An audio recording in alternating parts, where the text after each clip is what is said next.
Bible एक वर्ष में। नमस्कार, आप सबका बाइबल एक वर्ष में स्वागत है। आप सब ने जो कदम उठाया है प्रभु के वचन सुनने के लिए, यह हमारे जीवन के अंधेरों को दूर करेंगे और हमें प्रभु के प्रकाश में चलाएंगे।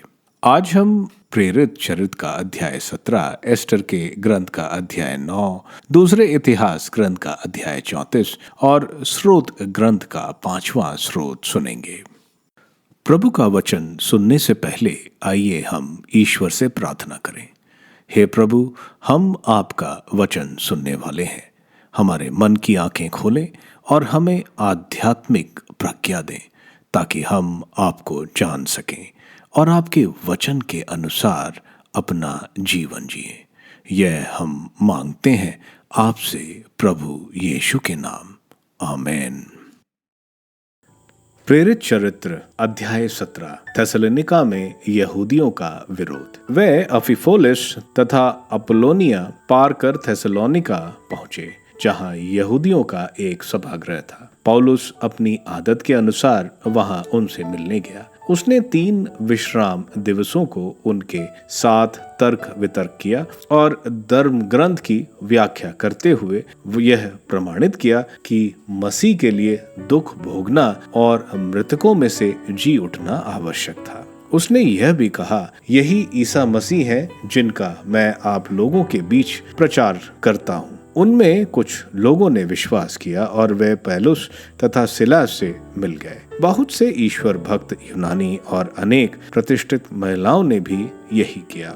इससे यहूदी ईर्ष्या से जलने लगे और उन्होंने बाजार के कुछ गुंडों की सहायता से भीड़ एकत्र की और नगर में दंगा खड़ा कर दिया। वह पौलुस और सिलास को नगर सभा के सामने पेश करने के उद्देश्य से यासोन के घर आ धमके। उन्हें ना पाकर वे यासोन और कई भाइयों को यह चिल्लाते हुए नगर अधिकारियों के पास खींच ले गए, वे लोग सारी दुनिया में अशांति फैला चुके हैं और अब वहां पहुंचे हैं। यासोन ने उन्हें अपने यहाँ ठहराया।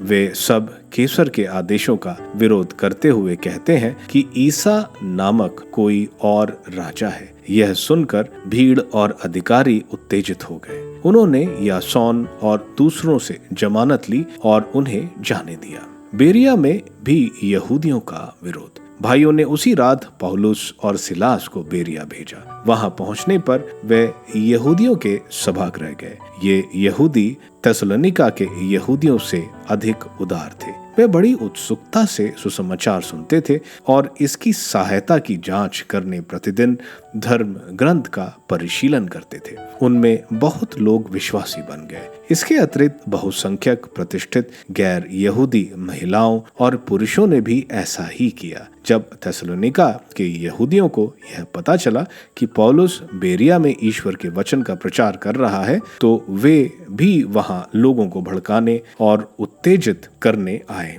इसलिए भाइयों ने पौलुस को तुरंत समुद्र के तट भेजने का प्रबंध किया। सिलास और तिमोथी वहीं रह गए। पौलुस के साथी उसे एथेंस ले गए और उसका यह संदेश लेकर लौटे कि जितनी जल्दी हो सके सिलास और तिमोथी मेरे पास चले आए। एथेंस में पौलुस का धर्म प्रचार। जब पौलुस एथेंस में उनकी प्रतीक्षा कर रहा था तो उसे शहर में देव मूर्तियों की भरमार देखकर बड़ा क्षोभ हुआ। इसलिए वह न केवल सभागृहों में यहूदी तथा ईश्वर भक्त के साथ बल्कि प्रतिदिन चौक में आने जाने वाले लोगों के साथ भी तर्क वितर्क करता था। वहां कुछ एपिकुरी तथा स्तोइकी दर्शनार्थियों से भी उसका संपर्क हुआ। कुछ लोग कहते थे, यह बकवादी हमसे क्या कहना चाहता है। कुछ लोग कहते थे, यह विदेशी देवताओं का प्रचारक जान पड़ता है, क्योंकि वह ईसा तथा पुनरुत्थान के विषय में बोलता था।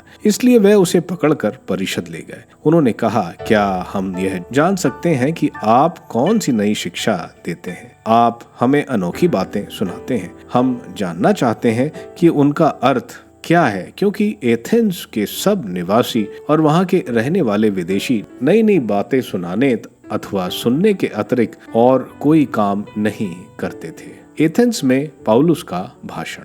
परिषद के सामने खड़ा होकर पौलुस ने यह कहा, एथेंस के सज्जनों, मैं देख रहा हूं कि आप लोग देवताओं पर बहुत अधिक श्रद्धा रखते हैं। आपके मंदिरों का परिभ्रमण करते समय मुझे एक वेदी पर यह अभिलेख मिला, अज्ञात देवता को आप लोग अनजाने जिसकी पूजा करते हैं, मैं उसी के विषय में आपको बताने आया हूँ। जिस ईश्वर ने विश्व तथा उसमें जो कुछ है वह सब बनाया है, और जो स्वर्ग और पृथ्वी का प्रभु है, वह हाथ से बनाए हुए मंदिरों में निवास नहीं करता।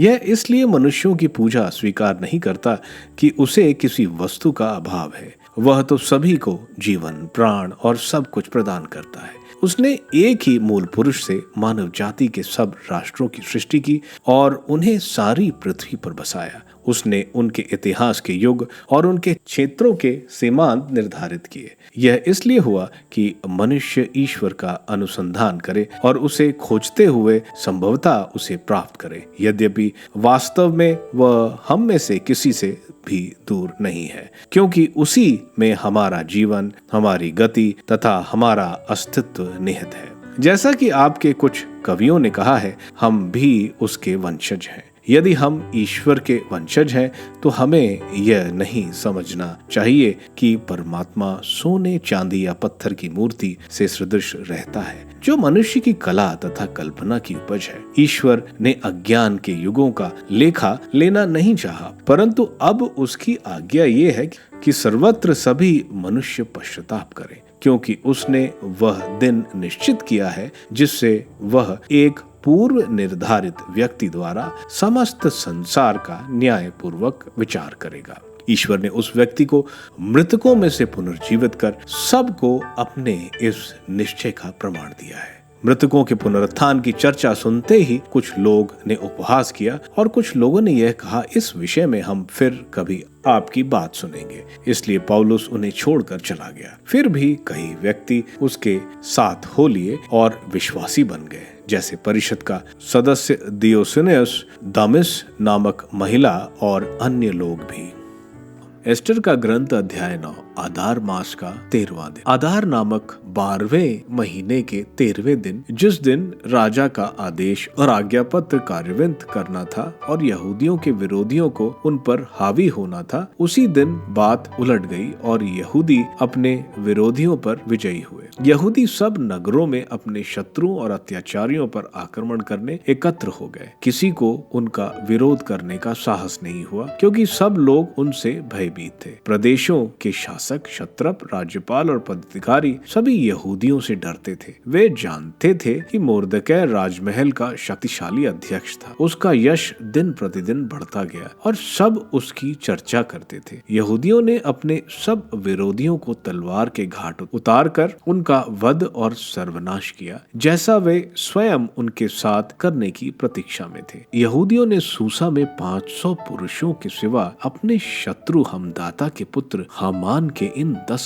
पुत्रों का वध किया। पर्शनदाता, शल्फोन, अस्पाता, पोराता, अदल्या, अरिदाता, परशमता, अरिसय, अरिदय और वजदाता, लेकिन उन्होंने उनकी संपत्ति नहीं लूटी। सूसा में 14वें दिन, उस दिन राजा को सूसा में मारे हुए लोगों की संख्या बताई गई। तब राजा ने रानी एस्टर से कहा, राजधानी सूसा में यहूदियों ने 500 पुरुषों और हामान के 10 पुत्रों का वध कर उनका विनाश कर दिया है। उन्होंने राज्य के अन्य प्रदेशों में न जाने कितने लोगों का वध किया होगा। अब तुम्हारा और क्या निवेदन है? तुम जो चाहती हो वह पूरा किया जाए। एस्टर बोली, यदि राजा उचित समझे तो सूसा में रहने वाले यहूदियों को अनुमति दी जाए कि वे कल भी वैसा ही करें जैसा उन्होंने आज किया है, और हामान के 10 पुत्र फांसी पर लटका दिए जाए। तब राजा ने ऐसी ही करने की आज्ञा दी। सूसा में एक राजाज्ञा निकाली गई और हामान के 10 पुत्रों को फांसी पर लटका दिया गया। इसके बाद सूसा में रहने वाले यहूदियों ने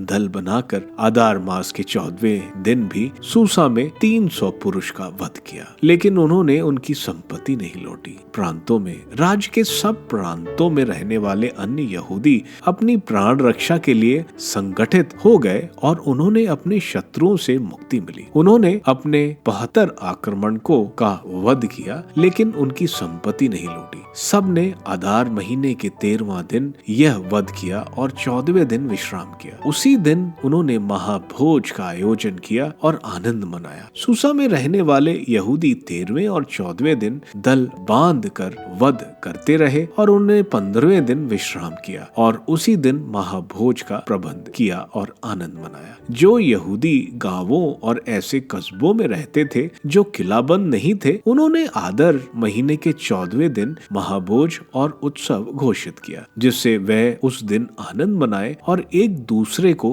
भोज का हिस्सा भेज दे। और जो नगरों में रहते थे वे आदार महीने के 15वें दिन भी आनंद और उत्सव मनाए, भोज का प्रबंध करें और एक दूसरे को भोज का हिस्सा भेजें। प्रदेशों के क्षत्रप, प्रशासक और राजा के सचिव ईश्वर का आदर करते थे क्योंकि वे मुर्दकाई से डरते थे। ऐसा था कि समस्त राज्य में राजा के आदेश की चर्चा थी। मुर्दकाई ने इन सब घटनाओं का वर्णन लिखा और राजा के समस्त प्रांतों में रहने वाले सभी यहूदियों को पत्र भेज दिए, चाहे वे समीप हो या दूर। उसने आदेश दिया कि हर वर्ष आदार महीने के 14वें और 15वें दिन बड़े समारोह से उत्सव मनाए जाएं, क्योंकि इन्हीं दिनों यहूदियों को अपने शत्रुओं से मुक्ति मिली और इस महीने में उनका विलाप और दुख उल्लास और सुख में बदल गया। वह इन दिनों भोज का प्रबंध करें, आनंद मनाए, एक दूसरे को भोज का हिस्सा भेज दें और दरिद्रों को उपहार दें। यहूदियों ने उस समय मुर्दकाई के आदेश के अनुसार जो पर्व मनाना प्रारंभ किया था, उन्होंने उसे भविष्य में समारोह के साथ मनाने का निश्चय किया। हमदाता का पुत्र अगागी हामान सब यहूदियों का विरोधी था। उसने उनके विरुद्ध षड्यंत्र रचा था और उन्हें कुचलने और मिटाने के लिए पूर्व अर्थात चिट्ठी डाली थी। किंतु जब एस्टर राजा से मिलने गई तो राजा ने आदेश दिया कि हामान ने यहूदियों के विरुद्ध जो षड्यंत्र रचा था वह उसी के सिर पड़े, जिससे हामान और उसके पुत्र फांसी पर लटकाए गए। उस समय से उन दिनों का नाम पूर्व शब्द के आधार पर पुरीम पड़ा। मुर्दकाई के पत्र में जो बातें लिखी गई थी और यहूदियों ने जो देखा और उन पर जो बीता, उन्होंने इसके कारण यह निर्धारित किया कि वे उनके वंशज और वे सब जो उनके धर्म में सम्मिलित होंगे पत्र में उल्लेखित समय पर और उसके आदेश के अनुसार सदा के लिए उन दोनों दिनों में समारोह के साथ पर्व मनाएंगे। वे दिन प्रत्येक कुल, प्रांत और नगर में पीढ़ी दर पीढ़ी स्मरण किए जाएंगे और उनका उत्सव मनाया जाएगा। कोई ऐसा नगर ना हो जहाँ यहूदियों और उनके वंशजों द्वारा पुरीम के दिन भुलाए जाएं। अबीहैल की पुत्री रानी एस्टर और यहूदी मुर्दकाई ने ध्यान से पुरीम के विषय में यह दूसरा पत्र लिखा। उन्होंने असूरी राजा के 147 प्रदेशों में रहने वाले सभी यहूदियों को शांति और कल्याण का संदेश भेजा। इसमें लिखा था कि पुरीम के दिन उस समय मनाए जाएं जो समय यहूदी मुर्दकाई और रानी एस्टर ने यहूदियों के लिए निर्धारित किया है, और उपवास और शोक संबंधी उन सब नियमों का पालन किया जाए जिन्हें उन्होंने अपने तथा अपने वंशजों के लिए निर्धारित किया था। एस्टर की आज्ञा से पुरीम संबंधी रीतियां निश्चित और ग्रंथ में लिपिबद्ध की गई। दूसरा इतिहास ग्रंथ अध्याय 34। योशिया का धर्म सुधार। जब योशिया राजा बना तो वह 8 वर्ष का था। उसने यरूशलेम में 31 वर्ष शासन किया। उसने वही किया जो प्रभु की दृष्टि में उचित है। वह अपने पूर्वज दाऊद के मार्ग पर चलता था और उससे रंज मात्र भी विचलित नहीं हुआ। उसने शासन के 8वें वर्ष जब वह किशोर था, वह अपने पूर्वज दाऊद के ईश्वर की ओर अभिमुख हो गया। वह 12वें वर्ष यूदा और यरूशलेम से पहाड़ी पूजा स्थान, अशोरा देवी के खूंटे और गड़ी एवं ढली देव मूर्तियां हटाने लगा। उसके सामने ही बाल देवताओं की वेदियां ढा दी गई। उसने उन पर अवस्थित धूप वेदिकों को गिरा दिया। अशोरा देवी के खूंटे और बड़ी एवं ढली मूर्तियों के टुकड़े टुकड़े कर डाले और उन लोगों को कब्रों पर बिखेर दिया जिन्होंने उन पर बलि चढ़ाई थी। उसने पुजारियों की अस्थियां उन वेदियों पर जला दी। इस तरह उसने यूदा और यरूशलेम की शुद्धि की। उसने मानेसा, एफ्रम, सिमोन और नफ्ताली के नगरों में उनके आसपास के क्षेत्रों में वेदियों को गिरा दिया। उसने अशोरा देवी के खूंटों और मूर्तियों के टुकड़े टुकड़े कर डाले तथा इज़राइल देश भर की सब धूप वेदिकाओं को गिरा दिया। इसके बाद वह यरूशलेम लौट गया। मंदिर में संहिता का पाया जाना। अपने शासनकाल के 18वें वर्ष जब देश और मंदिर की शुद्धि हो चुकी थी, उसने असल्याह के पुत्र शाफान, नगर अध्यक्ष मसैया और यहोआहाज के पुत्र अभिलेखी योहास को प्रभु अपने ईश्वर के मंदिर का जीर्णोद्धार करने भेजा। उन्होंने महायाजक हिलिकिया के पास वह द्रव्य दिया जो ईश्वर के मंदिर में लाया गया था और जिसे लेवी वंश द्वारपालों ने मनासे, एफ्रम, सारे इज़राइल, सारे यूदा, बेन्यामीन, यरूशलेम के निवासियों से प्राप्त किया था। उन्होंने उसे प्रभु के मंदिर में हो रहे काम का निरीक्षण करने वाले कर्मचारियों को दिया, जिससे वे उसे मंदिर की मरम्मत और जीर्णोद्धार के लिए खर्च करें। उन्होंने उसे बढ़इयों और कारीगरों को दे दिया, जिससे वे गढ़े पत्थर और लकड़ी उन भवनों के लिए खरीदे जिन्हें यूदा के राजाओं ने ध्वस्त हो जाने को छोड़ दिया था। वे लोग अपना काम ईमानदारी से कर रहे थे। लेवी यहत एवं ओबजा जो मरारी के वंशज थे और जकरिया एवं मशुलाम जो कहात के वंशज थे, उनका निरीक्षण करते थे। कुछ और लेवी जो वाद्य यंत्र बजाने में निपुण थे, बोझा ढोने वाले और विभिन्न काम करने वालों का निरीक्षण करते थे। कुछ अन्य लेवी सचिव, लिपिक और द्वारपाल थे। जब वे उस द्रव्य को जो प्रभु के मंदिर में लाया गया था बाहर निकाल रहे थे, तो जो संहिता प्रभु ने मूसा द्वारा दी थी उसका ग्रंथ याजक हिलिकिया को मिला। हिलिकिया ने सचिव शाफान से कहा, मुझे प्रभु के मंदिर में संहिता का ग्रंथ मिला है। और हिलिकिया ने उस ग्रंथ को शाफान को दे दिया। इस पर शाफान ग्रंथ को राजा के पास ले गया। उसने राजा को काम का विवरण देते हुए कहा, आपके सेवकों को जो कार्य सौंपा गया है वे उसे ईमानदारी से कर रहे हैं। उन्होंने प्रभु के मंदिर में पाया जाने वाला द्रव्य निकाला और उसे कर्मचारी और कारीगरों को दे दिया। सचिव शाफान ने राजा से यह भी कहा, याजक हिलिकिया ने मुझे एक ग्रंथ दिया है। तब शाफान ने उसे राजा के सामने पढ़कर सुनाया। जब राजा ने सुना कि संहिता के ग्रंथ में क्या लिखा है, तो उसने अपने वस्त्र फाड़ दिए। हिलिकिया शाफान के पुत्र अहिकाम, मीका के पुत्र अब्दोन, सचिव शाफान और राजा के सेवक असाया को आदेश दिया, तुम लोग जाओ और जो ग्रंथ मिला है उसके विषय में मेरी और समस्त इज़राइल एवं यूदा की ओर से प्रभु से परामर्श करो। हमारे पुरखों ने प्रभु की आज्ञाओं का पालन नहीं किया और उससे जो कुछ लिखा है उसके अनुसार आचरण नहीं किया,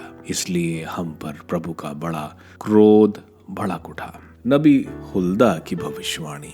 इसके बाद हिलिकिया राजा द्वारा निर्दिष्ट अन्य व्यक्तियों के साथ नबियों हुल्दा के पास गया। वह वस्त्र गृह के प्रबंधक शालूम की पत्नी थी, जो तोखत का पुत्र और हसरा का पौत्र था। उस समय वह यरूशलेम के नए मोहल्ले में रहती थी।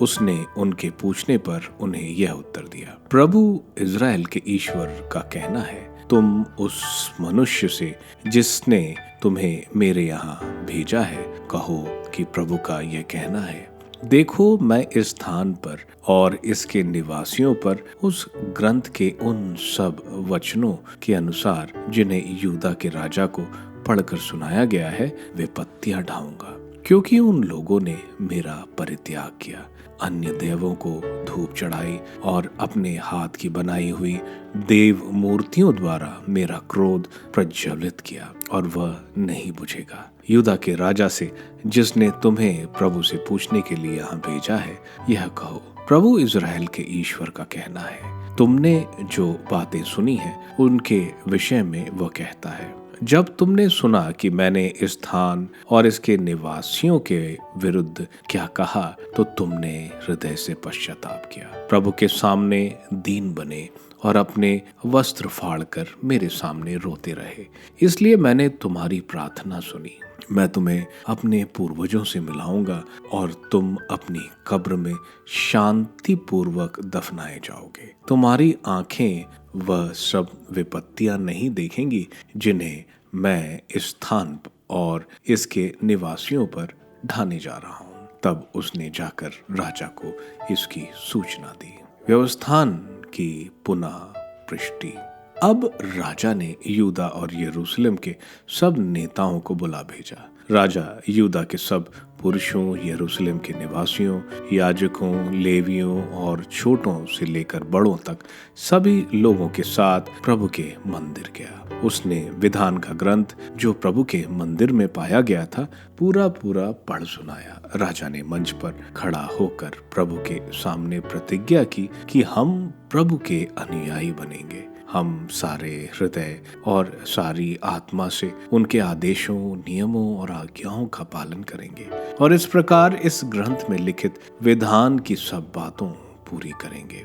इसके बाद उसके कहने पर यरूशलेम और बिन्यामीन के सभी लोगों ने विधान का आज्ञा पालन करना स्वीकार किया। यरूशलेम के निवासी ईश्वर के, अपने पूर्वजों के ईश्वर के विधान के अनुसार चलने लगे। योशिया ने इज़राइल को सब प्रांतों से सब घृणित वस्तुओं को हटा दिया और इज़राइल के सब लोगों को बाध्य किया कि वे प्रभु अपने ईश्वर की सेवा करें। वह जब तक जीवित रहा, लोगों ने प्रभु अपने पूर्वजों के ईश्वर का परित्याग नहीं किया। स्तोत्र ग्रंथ स्तोत्र 5 प्रातःकाल की प्रार्थना। संगीत निर्देशक के लिए वंशी वाद्यों पर एक स्तोत्र दाऊद का। प्रभु मेरी बात सुनने की कृपा कर, मेरे उलझवासों पर ध्यान दे। मेरी दुहाई तेरे पास पहुंचे। प्रभु मैं तुझसे प्रार्थना करता हूं। मेरे राजा, मेरे ईश्वर, प्रभु तू प्रातःकाल मेरी पुकार सुनता है। मैं प्रातः अपना चढ़ावा सजाता हूँ और प्रतिज्ञा करता रहता हूँ। तू ना तो बुराई से समझौता करता और ना दुष्टों को शरण देता है। घमंडी तेरे सामने नहीं टिकते। तू सब कुकर्मियों को तुच्छ समझता और झूठ बोलने वालों का विनाश करता है। प्रभु हिंसा करने वाले और कपटी मनुष्य से घृणा करता है, किंतु मैं तेरी अपार कृपा के कारण तेरे मंदिर में प्रवेश करता हूँ। मैं बड़ी श्रद्धा से तेरे पवित्र मंदिर को दंडवत करता हूँ। मेरे शत्रु मेरी घात में रहते हैं। प्रभु मुझे अपने धर्म मार्ग पर ले चल और मेरे लिए अपना मार्ग प्रशस्त कर। उनके मुख की कोई बात विश्वसनीय नहीं। उनका हृदय दुष्टता से भरा है। उनका गला खुली हुई कब्र है और उनकी जिह्वा चाटुकारी करती है। ईश्वर उन्हें अपराधी घोषित कर, उनकी योजनाएं विफल हो। उनके बहुत पापों के कारण उनका परित्याग कर, क्योंकि उन्होंने तेरे विरुद्ध विद्रोह किया है। जो तेरी शरण जाते हैं वे सब आनंद मनाएंगे। तू उनकी रक्षा करेगा और वे सदा हर्षित रहेंगे। जो तेरे नाम के प्रेमी हैं वे आनंद के गीत गाएंगे। प्रभु तू ही धर्मी को आशीर्वाद देता है। तू अपनी कृपा की ढाल से उसकी रक्षा करता है। प्रेरित चरित्र के अध्याय 17 में हम देखते हैं संत पौल अपनी दूसरी यात्रा में है। वे थेसलोनिका पहुंचे जो एक रोमन शहर था। यहाँ रीति के हिसाब से वे सिनेगॉग यानी यहूदी प्रार्थना स्थल जाते हैं। वे वहाँ 3 हफ्ते रहे और धर्म ग्रंथ से प्रभु यीशु के बारे में बताते हैं कि मसीहा लड़कर राजा नहीं, वह अपने ऊपर हमारे सारे पापों को ले लिए और हमारे लिए दुख भोग सहा, जैसे जैसे नबी यशायाह ने सफरिंग सर्वेंट के बारे में लिखा है। मृत्यु के बाद वे फिर जी उठे। कुछ क्रिस्तीय बने, लेकिन यहूदी संत पौल से ईर्ष्या करते थे और उनको जो वहां पर गुंडों के साथ बाजार में कोलाहल मचाया। यह भीड़ संत पौल को ढूंढते हैं, लेकिन जब नहीं मिलते तो जेसन को पकड़कर मजिस्ट्रेट के पास ले आते। वहां जेसन को बेल की राशि देकर रिहा होना पड़ा। आगे बोरिया में यहूदी संत पौलुस की बात को बड़े गौर से सुनते और उसकी खोज धर्म ग्रंथ में करते। यहाँ लोग उनकी सुनते हैं, लेकिन यहूदी यहाँ भी आकर तमाशा मचाते हैं। इसलिए संत पौल को एथन जाना पड़ा। एथन एक बहुत मशहूर शहर था। वहाँ बहुत फिलोसोफर और धार्मिक लोग थे। वहाँ इतनी मूर्तियां हैं कि कहा जाता है कि एथन में इंसानों से ज़्यादा मूर्तियां हैं। संत पौल इन मूर्तियों को देखकर निराश होते हैं। यहाँ एपिक्यूनस फिलोसोफर जो ये सोचते थे कि पृथ्वी पार्टिकल से बनी कोलिजन द्वारा, और वे भोग विलास में ज़्यादा विश्वास करते थे। वहीं स्टोइक फिलोसोफर हर चीज़ में ईश्वर को मानते थे, यानी प्रकृति के हर चीज़ में, यानी प्रकृति पूजा वे करते थे।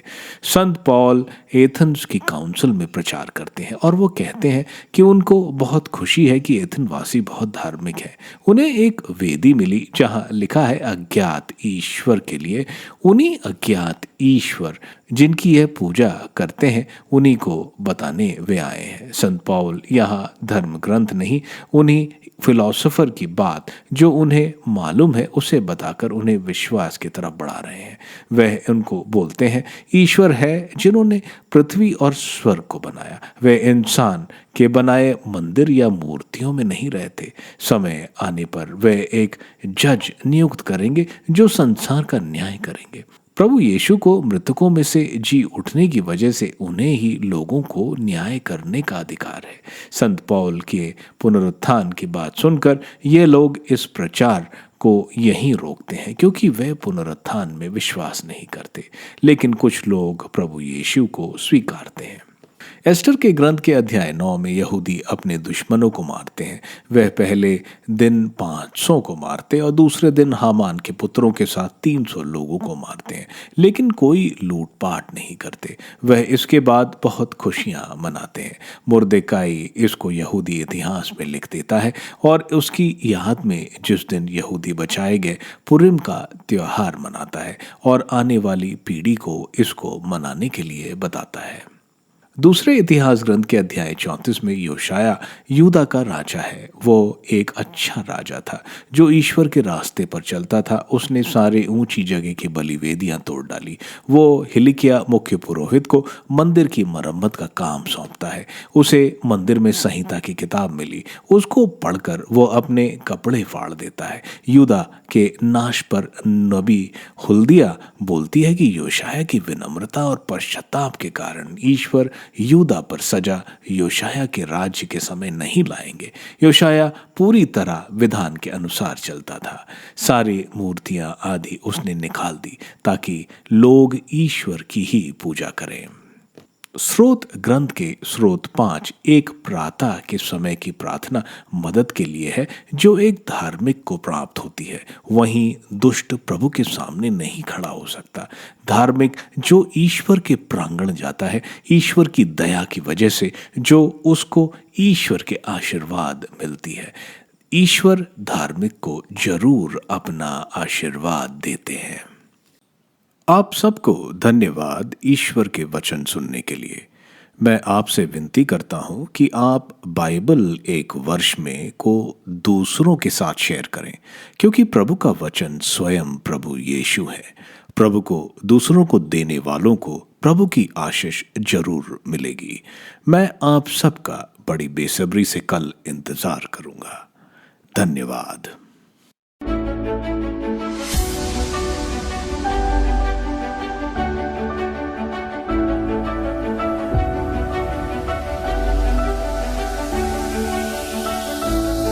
बाइबल एक वर्ष में